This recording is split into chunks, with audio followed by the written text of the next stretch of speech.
قال الله يغفر ذنب عبده إذا تاب، ولا دعا الله فالدعاء يستجيبه. اللي خلق آدم وحواء من تراب قادر على فك الأمور الصعيبة. واللي خلق رمشك وسوى لها أهداب أي فك عنك كل حاجة عصيبة.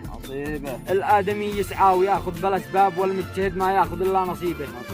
والطيب والمعروف له عدة أبواب، والصدق وجه الحق والكذب خيبه. من اغتنم درب المراجل وهو شاب ما هو بمدركها إذا صار شيبه. وارضى بحكم الله واقنع بما جاب، واصبر إذا جاك ابتلاء أو مصيبة.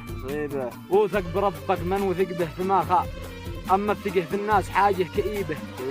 والكبر عله والتفاخر بالألقاب، خلي التواضع فيك ميزة رهيبة.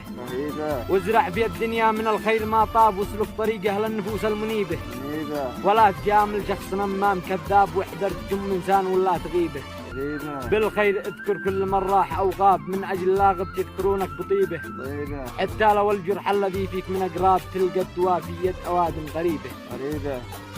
دنيا دنية والزمن فيه تجلى، من ظن فيها خير هي باب خيبة.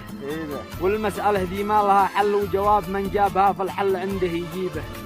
والناس هم للناس والوقت غلاب، احذر تنقص قدر حد أو تعيبه. الله يخزي كل واشي وعياب، والله يخزي من تفاخر بعيبه. سعيدة. صح الله بدني.